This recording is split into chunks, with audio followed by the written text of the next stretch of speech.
the generative AI change that is happening to us now, which is profoundly changing the way that we live our lives, is not necessarily going to fundamentally change the principles of education. But what it does allow us to do is reaffirm what the purpose of formal education is. It is very difficult for people in the room and online to work together. Made me incredibly worried and nervous about kind of my future and the future of creative arts education. But then what I realized was what that was a sign of is not necessarily that the machines are coming to replace us. It's a reflection of my bad assessment design. Because if my assessment design is not looking at the human qualities of curiosity and imagination and reflection, and it's doing what the current assessment design was at that time, which is compare X and Y. Now, generative AI is brilliant at that. Welcome everyone to Bloomeranga's podcast. I'm very excited today to introduce you with Chris Mitchell, who is Head of Academic Strategy Development at Royal College of Arts and is also the creator of the Master's Program of Creative Education. Let's start with this bigger picture of education in the era of AI. There are a lot of controversial ideas these days that maybe education as it is right now is no longer available or needed since there's so many free resources available online. What is your view on that? Well, I think it's a really interesting time to be working in education. But what I also kind of find interesting is looking back at all the different times where there's been a big paradigm shift. There's been a massive change to the sector and all of the kind of the messages coming out. And I compare the current discussion around AI and the impact that generative AI is going to have on education very much to the discussion around MOOCs, the kind of massive online open courses that was happening about kind of 10, 15 years ago and which are still there. And all of the articles around that kind of time is education is over. It's done. Now everyone is providing all of their content for free for everybody. What is the future of formal education? Because people can do it themselves. Right. And I think it's really interesting that probably we've changed less than we imagined that we were going to change 10, 15 years ago. And I think there is an argument that the generative AI change that is happening to us now, which is profoundly changing the way that we live our lives, is not necessarily going to fundamentally change the principles of education. But what it does allow us to do is reaffirm what the purpose of formal education is. And that's not to be complacent. That's not to say that the world isn't changing and higher education institutions aren't changing, but maybe it's a perfect opportunity to reaffirm that higher education, formal higher education, has a purpose which is beyond the delivery of content. And I think that's been true for a while, but I think this is a wonderful opportunity for us to reaffirm. Love that. Indeed, the Master's Program of Creative Education that you've created is taught in a hybrid way, right? So students can join online, students can join in the classroom. How did you manage to make it work? How does creative education is extending beyond just content? Yeah, and I think that's a really exciting thing about this new shift about what the technology allows us to be able to do, which we couldn't previously have done. And I think a lot of it is around that idea of access. Who can access the programs that we offer? And quite a lot of the time, we've suddenly realized, yeah, it's great. If we could snap our fingers and every single student who wanted to study with us could be in the room together, we would probably do it. But that's not possible for everybody. So part of the joys of this kind of revolution in technology is it allows a greater number of people to access education, but then it does require you to change your practices. And I think one of the really interesting things about developing a hybrid course, so that's students who are studying on campus, studying at the same time as students who are studying remotely. So we've got some online students, some on-campus students, some who are a mixture of the two, is how you create an equitable learning environment. Because the danger is that we are so used to being in the room with each other that becomes the default mechanism for teaching. and that essentially all of the online students, or those people who are accessing it remotely, are the ones that essentially become second-class citizens. They become just heads in boxes on a screen on the wall. One of the really interesting things, and it's taken us a while to learn how to do it well, is to ensure that they are a fundamental part of the learning experience. And that runs through every single part of your curriculum design. It's about the assessment design. It's about what you do when you organize the sessions, is how you staff it, is how you present it. For example, what you might have is the default being, if you had a on-campus experience, is, right, we're going to do some group work. And everyone is going to write their ideas on a piece of paper. Now, of course, people who are online cannot see that piece of paper. They cannot access any of that. So one of the things that we have decided to do as an institution is, when you've got those hybrid students, when you've got online students and on-campus students coming together for a joint session, you have to default to the digital. Everyone should be able to see the work that everyone else is producing in those group exercises. So sometimes that means that the on-campus students get frustrated because they might want to just put things down on pieces of paper. But for us, in order to create that equitable environment, everyone needs to access everything. So we default to the digital. Right. Very interesting. Any other tips that you could share for how to deliver such hybrid education these days? Well, a lot of it, we run a lot of workshops. So the creative education masters that we offer, we have a common spine of workshops that run throughout all of the units that we do. And then we kind of separate out for smaller group tutorials and individual tutorials. But for those group workshops where everyone comes together, there are some things around curriculum design, around the idea of, for example, if you are setting a particular group exercise for people to do, it is very difficult for people in the room and online to work together. So what we often have is, well, the online groups will do this and the on-campus groups will do that. The same task, but maybe in a slightly different format. Makes sense. So that there's things about making sure that there is parity across those two things. And if the resources are there, and this is a challenge for a lot of higher education institutions, indeed our own is no exception, ideally you would have a facilitator for the online students who is looking after the online students, who's making sure that everything works, and a facilitator for the on-campus students. That works. But just little things, and this is a small thing, but it's a really profound thing, is where do you put the screen?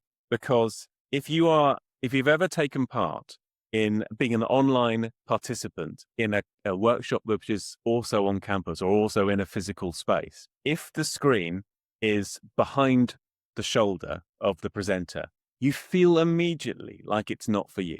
If they are never looking at you, if they are there's no never engagement. including you as part of that workshop, it's very, very quick to feel like it's not for you and to disengage. So one of the things that we kind of say right at the start is position the screen like another member of the group. So it is to the side. So you can always remind it that the students are there and that you all are looking at them and engaging with them, and you're acknowledging that there is a group of people which includes the online and the on-campus. Little things like that make a profound difference. Hi guys, I just wanted to send a quick reminder that we have just launched a new subscription, and if you are looking to unlock creativity in a variety of formats, get access to our digital tools and online creative sessions, check us out. I hope I'll see you inside. Yes, wonderful. I guess I can very much relate with what you just said right now, because in the remote way of working, right? Especially when the company, let's say, has an office and some people go there physically and yet some people connect remotely, there is that difference in the level of bonding that people have with their organization, right? So those that always meet or sometimes meet live, there is a sort of stronger sense of identity, of belonging. But those that connect remotely there is some bonding, but it's not as deep. It's so important to make sure that people who are connected remotely are even more engaged than those on campus, because there is a certain natural flow that probably happens for people who kind of are in the physical space, which doesn't happen online, right? So when you're delivering the course, If it is possible, I think it makes such a difference to have someone who is the online facilitator who can speak for the students if they don't want to speak up, who can say, actually, we can't hear you very well. can you reframe that? Or can you share that link again? Or if there are questions, for example, if people wanting to contribute to group work or ask questions or want clarification on anything, there's someone specifically looking at their interests. Because sometimes when you're in the room and you see 30 people in front of you, and we get feedback every single time that we speak, we're always getting feedback from the people around us. We can tell if people are engaged. We can tell if people are looking up and they're taking notes, or we're getting that visual feedback. And I think the challenge of the online education is it flattens all of that. As you say, that difference between the kind of bonding you get, it flattens all that. All of the subtle audio and visual cues that you get when you're sitting next to someone are flattened. So I think in that case, it's really important that you have somebody who is keeping out. And often it means that we have to be more explicit about things. It means other than saying, has anyone got a question? And just responding to the kind of body language saying, can someone just put their hand up? So it looks more formal. But in terms of equity of different types of students being able to do the same thing together, that formality, I think, prevents a lot of the inequality that can happen when you've got those two groups working together. The uniqueness about creative education program is that besides content, there is this group reflection, self-reflection, group feedback. That's what really differs, sets any kind of formal education apart from just online courses that are self-paced, isn't it? Yeah. More broadly, a creative arts institution like the Royal College of Art, when it has this huge emphasis on creativity, has this huge emphasis on making. And from a educator's point of view, the shifts that happen around COVID were absolutely a fascinating test case. So you've got a situation where an institution which is founded on, in many cases, physical making. If you are a ceramicist, you are relying on having ready access to a kiln to fire your clay. What then happens when that is denied to you? What is left? And I think it's a really interesting and quite reasonably, now as an institution, as all institutions did, we sort of talked to all of the students and said, what do you want to do? Do you want to pause and come back when these restrictions are gone? Or would you like to continue? And then we then have to sort of recast what the nature of education is, or what the nature of making is when you don't have access, ready access to the fundamental materials and equipment that you might assume. While I have enormous sympathy with the students in that situation, from an educational point of view, it was absolutely fascinating about really testing our fundamental ideas and about what the ethos of a creative education is, or a creative arts education across the whole institution. It was a brilliant test case. And I think we have collectively learned a lot from that process. So what are those key takeaways that emerged? It is that notion of, it's back to that idea of what is an education that's based around making. And I think in many ways, and this is back to the question about generative AI and the impact it has. And in some ways, I think creative arts education, the ethos, sometimes implicit ethos that we have, sets it up very nicely for an era of generative AI, because we are not so much about the idea of specific content. In order to be a designer, you must know this, this, and this. In order to be able to be a painter, you must know this and this. And now, obviously, there is specific knowledge to be learned, but much more the emphasis is on making, but also that thing about not just making, but reflecting on and articulating the intellectual and technical processes involved in the making. And I think that fundamental ethos of creative arts education about making, reflecting on the process of making, that is something that generative AI is not necessarily threatening. It just becomes another way of making things. And I think that idea of you're making, but through that making, you're making connections, you're making sense, you're making choices, you're making mistakes. And I think we don't talk quite enough about how curriculum design should be designed around the idea of helping you experiment and learn from the mistakes that you make. All of those, that education based around making, I think positions us, the creative arts and the creative arts institutions, from a real position of strength. But sometimes because it's an assumption that we make, we don't necessarily recognize that it is one of our strengths. And I think it's something we should shout about a little bit more. Love that. Indeed. Very much so. Education around making, that's truly what creative education is about.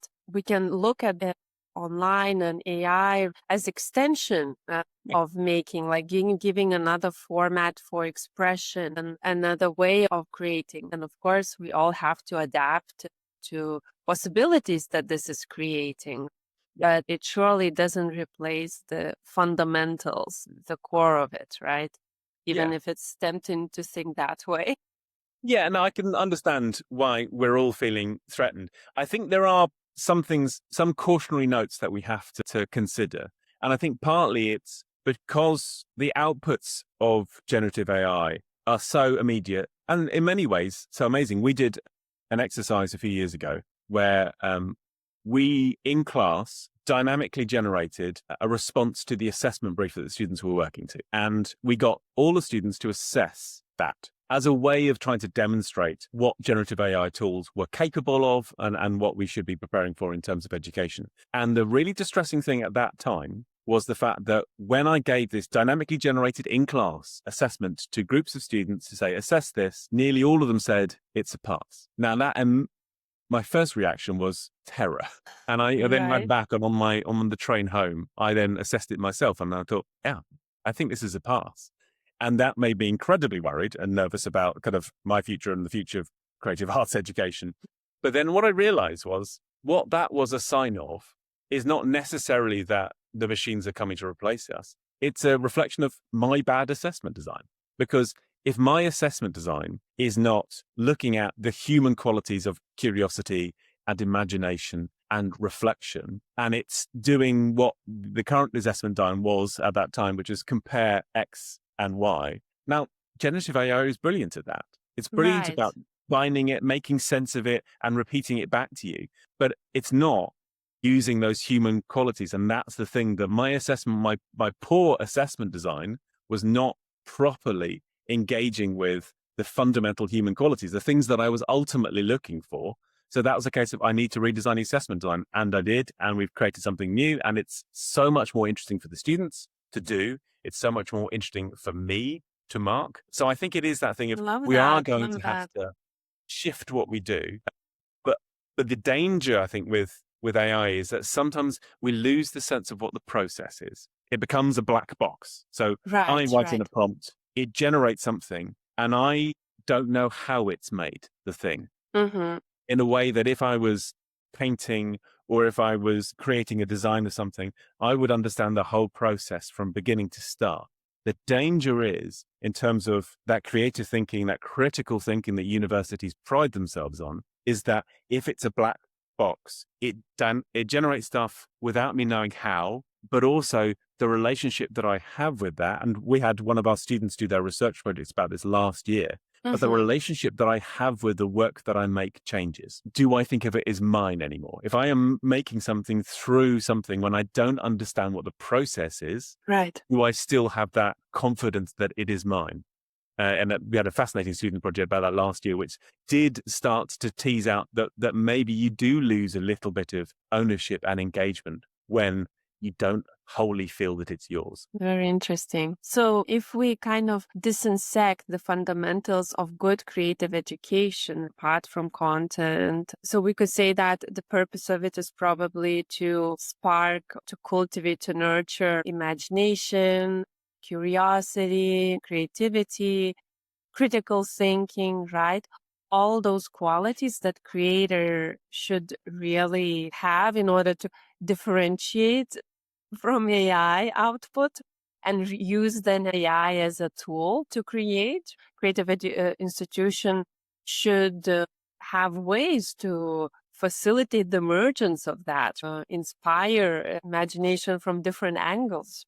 Yeah, the Royal College of Art is based around that idea of making and the different ways in which making takes form. And we talk about, making in terms of we've got a writing program. So that making might be creating a new piece of written work. It may be Right. about painting, it may be about service design. We've got this whole range of different ways of interpreting that making. I think it's a really interesting, and one of the things that we've been asking ourselves recently, and again, this is inspired by one of our research students, is about the experimentation process. And now, Right. the thing that we often do when we're making is that we then judge the thing that you're making. Like, does this fulfill the brief? Does this do the things that we want it to be able to do to demonstrate the learning outcomes of that particular unit or program? And I think one of the challenges that I think those of us in creative arts education have to do across the whole institution and beyond is, how do we genuinely allow students to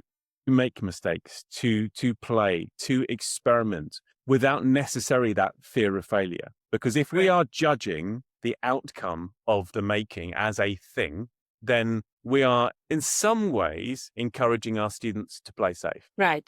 To right away go into certain template that Yeah. would be, say, it's acceptable, right?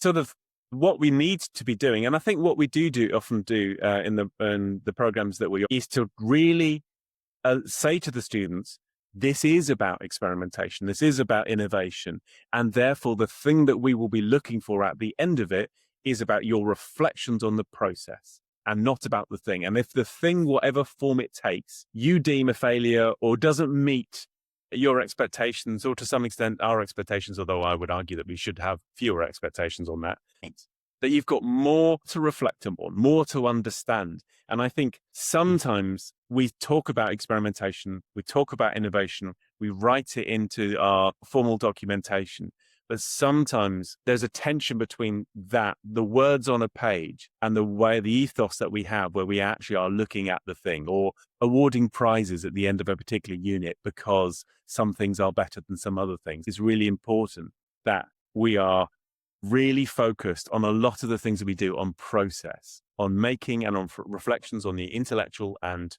technical part of the process, in order to ask the question, right, what have I learned? What will I do differently next time?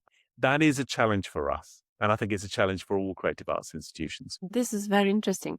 I recently participated in a pre-accelerator program for creative industries with one of my projects, and it was conducted by different professionals. And it was very interesting how not just me, but some other very talented people who were part of the program all felt that the way of delivering that information was so much putting us all in a box.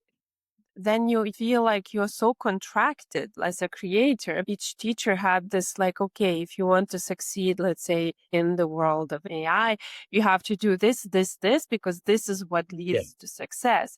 I think it's great to know core pillars of what I needed for a project to succeed, but no one was really teaching what you just said, that in a way, it's kind of, you need to take all of those pillars and apply it for yourself and find your way of doing it, rather than go into a template and think that it's going to work for you, because otherwise we're just creating robots. Yeah. And I think it's such an interesting thing, and it raises that idea of that the template approach doesn't work, because if generative AI maybe doesn't threaten the future of our education wholly, but it's completely changed the nature of work. I think the thing we don't talk about quite enough in education is the fact that the world beyond graduation, the world of work, has changed so profoundly, is in the process of changing so profoundly because of these kind of massive sectoral shifts, that we're not sure quite what students will be emerging into. It's an uncertain world ahead. Yeah. Yeah. And there is a danger of, I've often look at sort of more historical takes on the histories of higher education. And what you often find is, whenever it's been written, saying, this is a fundamental time of change. And I don't necessarily think that all of these examples of this is a fundamental time of change, if you go back every single decade from now until the start of humanity, I think they're always in a process of change. Obviously, the times that we are in are unique, but we've had lots and lots of change happening profoundly across different times, across different sectors. It is just something that we are going to have to get used to. But the idea that we would provide solutions to people is, I think that time has gone. So if you do Right. this, then you will get that job. If you will move seamlessly into that thing, there are maybe some disciplines where that is true. If you're a lawyer, if you're a vet, certain Right. places which are much more vocationally based. But I Yes. think in the kind of creative arts, one of the things that we've got to face up to is we don't know. We don't know what kind of world that the students are going to emerge into. So we can't say, if you do this, then that you will get that. What we can do is, through a more process-based approach to education, saying we can help you respond, not to necessarily provide solutions, but we can help you think about in relation to other people, how you respond to the change that is happening. It's a much more subtle thing, but I think it's a really important part of thinking if formal education has a future, it is about that nature of response rather than solution. So kind of preparing a resilient human being, right? A well-rounded human being that can really function in any context, right? Yeah. Yeah. Love that. So if we would define the skills that we want students or young designers to develop during the formal education, then we can say, yes, it's about critical thinking. It's about being curious and knowing how to steer your creativity and imagination into a productive output. Anything else maybe you would add? Well, I think it is. I mean, academics and academic institutions are obsessed about defining things, about trying to kind of nail it down, and we will never succeed, but we will never stop us trying. And we went through a process in the last year where we were thinking about specifically academic and professional skills. So a group of us across the institution were trying to do a big review of what is a common set of academic and professional skills that we want our students to be able to develop throughout the course of their studies. And we had creative thinking as one of the biggest ones. And what's interesting is, if you look at kind of big sector-wide reports around what's often termed future skills.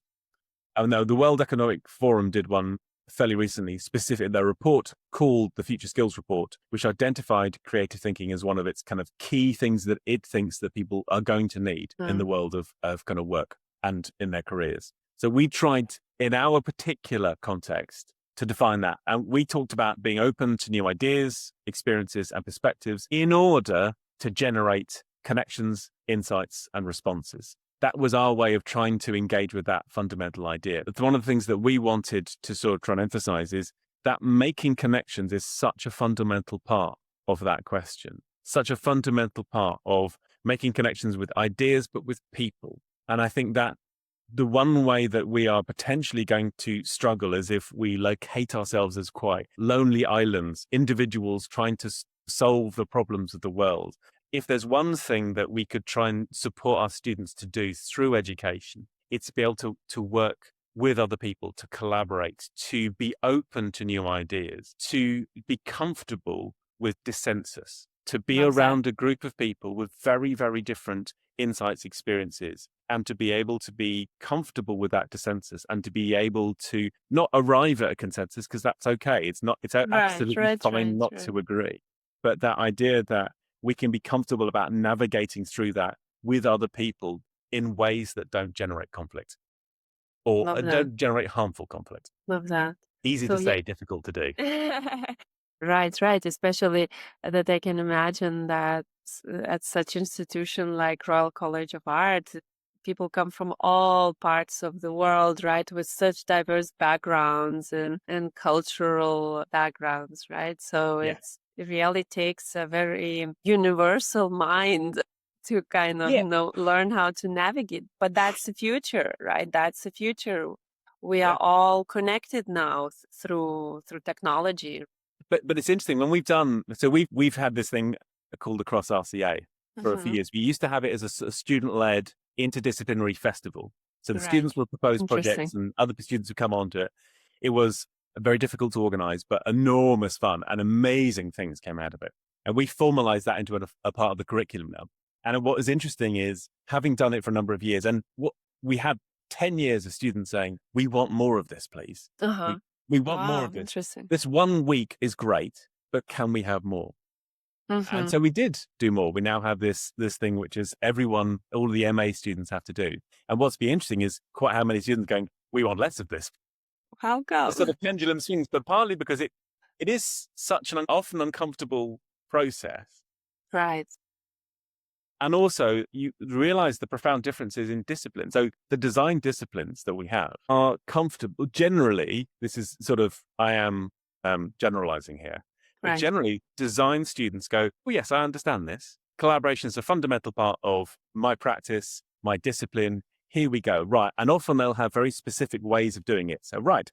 Okay. So, if you've got this project, we're going to use the double diamond. And here we go. And we do this, and then we do this, and then we do this. And then suddenly you've got the fine arts students who, again, generalizing here, might go, no, Yeah. I don't want to do that.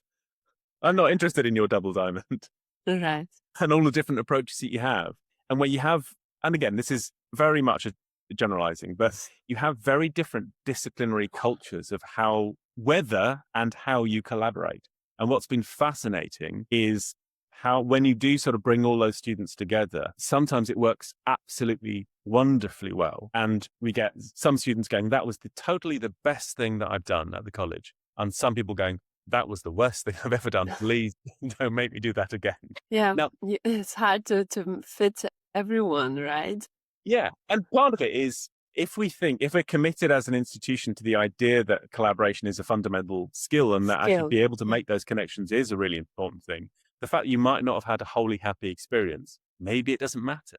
Maybe you've learned from that process of struggling to form any kind of group identity or make connections or be able to get beyond the dissensus that you Right. have. But maybe it's an interesting thing, for an interesting experience that you can then draw on, push away from when you emerge beyond the institution. Exactly. You need to make the best from every part of your life, and then at some point things kind of add up. If we look at creativity as a concept, I don't know if you can say it's a skill. How does the Royal College of Art look at it? What's the role of creativity in education? I should probably be very open to the fact that, like, we have lots of different definitions, different ways of encouraging creativity. And I certainly couldn't speak for the whole institution, because part of the joy of working in an arts college is the level of dissensus that we have on some of those issues. So I can only really provide my perspective. And I'm in a very fortunate position to be able to look across multiple programs. Very much Absolutely not so. responsible for those programs. When I first started at the college, one of the best things that I did is go and talk to all of the heads of program. And I could go very naively and say, right, tell me about you, tell me about your program, tell me about creativity, tell me about education. And what was really interesting is I kind of went from floor to floor and person to person and campus to campus. And each one told me a slightly different story. And in many cases, people were saying, well, this is the way that the college does things. And I would go floor up, see someone new, and they would tell me a very different story. So I'll be honest, there is a lot of productive Points of view. dissensus within with our own institution. But I think most people would say it is, in terms of that creativity, I think it's, again, this is often from my point of view, is I really push away from the idea that creativity is a property of a person. I am a creative person. I am not a creative person. I think those labels and that sort of identification is really unhelpful. I think very much it is something that everyone can access. And I also think there was a interesting process recently when the national curriculum for schools, they were reviewing that in terms of, and we were asked, as lots of other arts institutions, to contribute towards the consultation. Our point wasn't necessarily saying there should be more creative subjects in schools, but our point as an institution was saying there should be more creativity in education across all disciplines, not just within the island of creative subjects. So maths is creative and English is creative and all of the subjects. And it's interesting when we talk about sort of what the core things within education are. We often talk about things, certainly at a school level, we talk about maths abilities and reading and writing and those basics. We don't talk about creativity as a basic. And I think our position, and when we wrote this response to this consultation, is this is a basic, to be able to encourage people to be creative in whatever form that takes, whether Right, that's love that. maths or whether that's fine art. Both of those are creative or could be creative Very much disciplines so, right? and can It's be taught in creative ways. Ways. So Yeah. I think our position is, we're lucky because everyone has that as starting assumption at the Royal College. Great. Right. You have already a Yeah. reputation. But I think there is so much possibility for creative approaches to curriculum design outside of the creative arts. And I think if you're looking at other subjects which maybe traditionally have had slightly more content focus, who maybe are starting to feel a little bit nervous about the fact that the world's content is available dynamically, generated Right. dynamically to order, I think maybe looking at some of the methods within the creative disciplines is a way of reaffirming why they're there as well. It's actually a very good challenge for everyone to rethink, reassess. It pushes all of us to be even more creative. AI is in the market. Well, we need to step up our Yeah. game as well. Otherwise, you're always in the comfort zone. Yeah. And I think that was a very interesting case. Again, the key thing is making the point for this outside of the creative arts. I was reading about case-based learning in veterinary science. Right. And case-based learning Interesting. is rather than saying, right, we are going to teach you about the physiology of a dog. And Right. you are going to have to be able to teach you all of the things about a dog. And then we're going to then test you on your recall of that knowledge. The case-based learning is, here's a dog. It's not very well. What's wrong with it? Now, the obvious goes, Right. I don't know because I Right. haven't completed my studies yet. But the interesting thing, because if you're tapping into the human qualities of curiosity, reflection, and imagination, is what would I need to know in order to be able to answer your question? So Right. I, Exactly. as a student, or us as a group of students, are not in a position to be able to answer your question. What would we need to know? How can we be curious about that process in order for us to be in a position at the end of it to go, we think probably this? And I think that's a really interesting. I mean, again, it's cool case-based learning, but it draws on longer principles of problem-based learning and project-based learning and lots of different based learning approaches. And I think those are really interesting in saying, right, it's not about content. It's about you and your engagement with this and your curiosity. Now, work out what you don't know and work out how you're going to respond to the challenge that we've set you. And I think a lot of the time, our instinct in education is often how we introduce interesting challenges. And then it's also for the tutor to assess like how each student would approach such problem and to encourage that originality. Yeah. Because if we all say, well, this is the template and this is how you have to do it, maybe some people don't think that way. Like going back to this pre-accelerator program that I mentioned, when you're put into a template and you don't function that way, then you feel like contracted, you're stuck. The beauty of the world is that all of us are different and we Yeah. are not AI agents. We shouldn't, maybe this is obviously institutions are trying to think principally about students, but as a sort of a challenge also from the point of view of tutors and Right. teachers, it's really boring seeing the same thing. If you are Totally. marking and you've got a pile of things to mark and you're getting the same thing in different variations over and over again, how Right. boring is that? It might have been quite boring for the Totally. students to do, and it's definitely boring for us to mark. The example of the assessment that I redesigned, because my previous redesign, my assessment was so poor, I changed that to, rather than compare X and Y, is a teaching session that you have observed or you have taken part in or you have led. Tell us and redesign it, but tell us why. Tell us why you've chosen that session. Tell us why that speaks to you, and then redesign it. And in that process of redesign, use that to help reflect on what your fundamental principles and approach to education is. It's so much fun. Much to more mark. interesting. Definitely. We had examples of people drawing on things really early in their education, maybe learning in a choir, or maybe there's a workshop around ocarina making. All of these really interesting, but not just about the session themselves, but why that was meaningful, why that Right. session is so interesting and so speaks to the formative educational experiences that we have. And it's just so much fun to mark. Totally. I'm thinking that tools like ChatGPT and Claude, I mean, there's so many good things that we can use about it. But the default mode that a person gets into when interacting with it is laziness. You're kind of in a listening mode and a bit passive mode.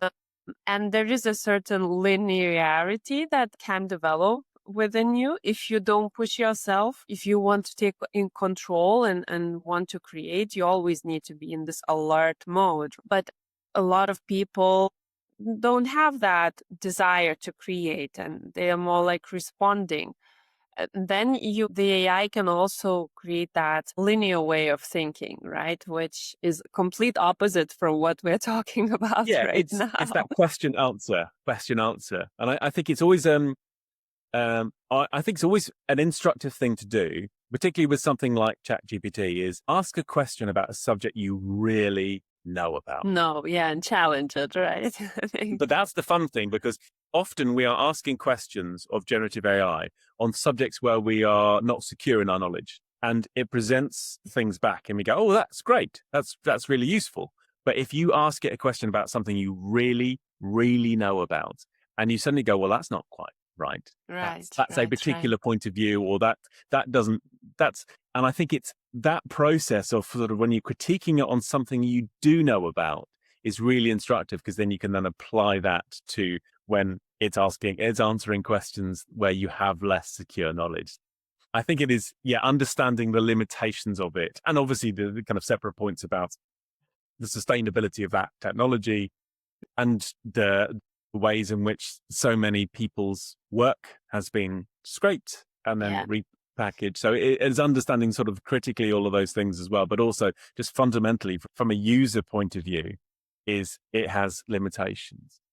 Very much so. So if we want to educate, to help create more creators in the world, you mentioned that like effective and good education, right, is all about encouraging live experimentation, group feedback, self-reflection, right? And there's one point that we haven't touched on yet that I would love to explore a bit more is the no grading approach, right? Which Yeah. the creative education program at least has that. How is that working at a Royal College of Art? Yeah. So the vast majority of programs that we offer, you do not get grades. It's a pass or fail. Okay, so There are a couple of exceptions, but for the most part, nearly everything that we do has pass or fail.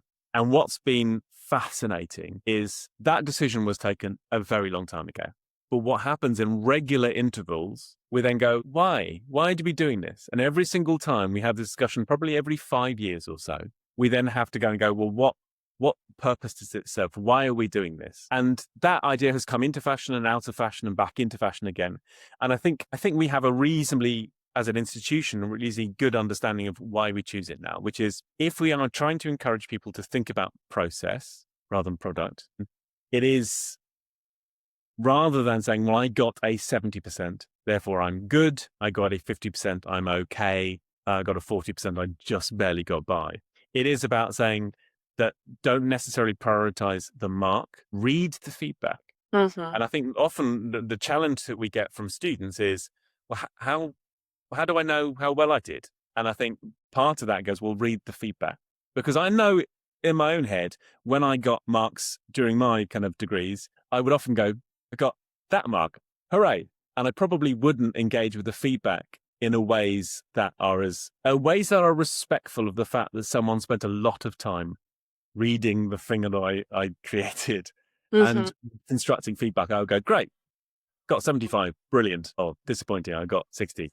So I think it's a really good way of getting people to engage with the feedback. It's a really good way of encouraging people to focus on process rather than product.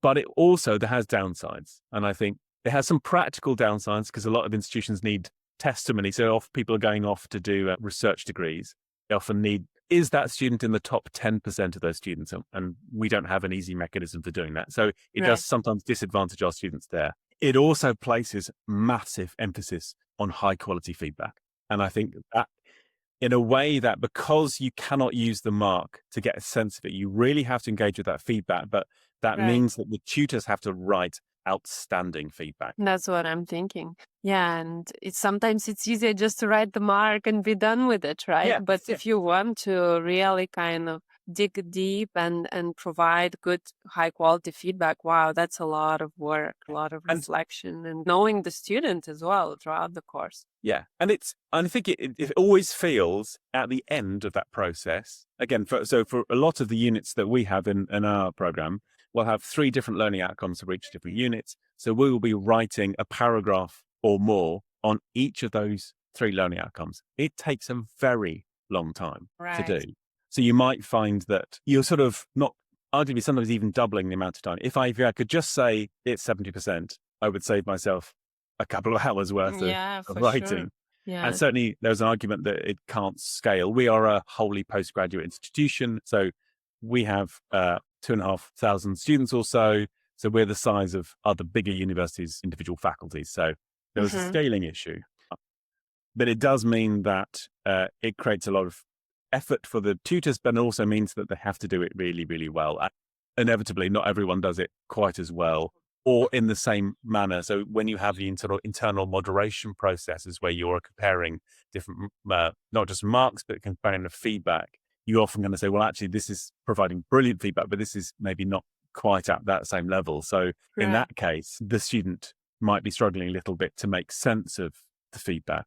So there are Right. definite downsides to it. But I think whenever we have had that discussion, again, on a cycle of every 5 years or so, we've generally come down and going, actually, we think this is a really positive part of our educational ethos for a number sometimes. I could see right now that I'm listening to you that this kind of education is truly luxury education, that like to have somebody to really pay attention to how you are growing and mentoring you through feedback and group feedback.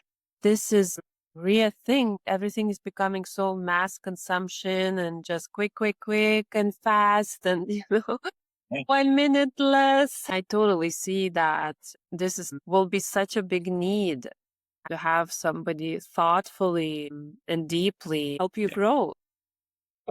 In a way, it's not dissimilar from this experience, because where else, we say this to our students who are doing research as part of it and doing maybe interviews as part of their research methods. Mm-hmm. When else does someone, an individual, look at you and ask you questions and thoroughly engage in your answers for the amount of time that you have today with me and Right. our students do with people that they're interviewing?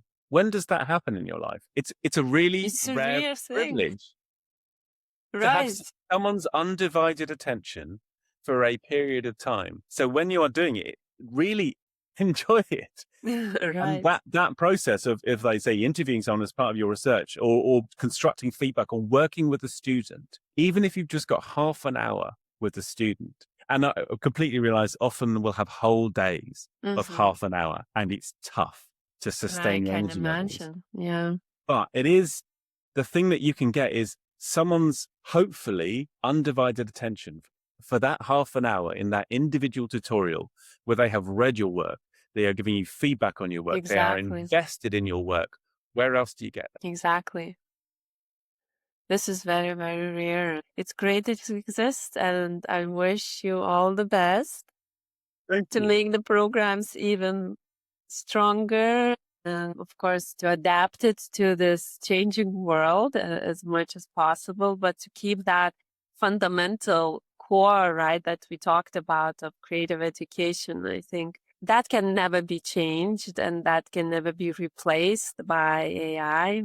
The essence of it still remains, and only a proper institution with good teachers, with good tutors can do it. So Yeah, thank you. And I think it is that thing that we have as an institution, we have this great advantage of a good reputation, which brings good students and good staff.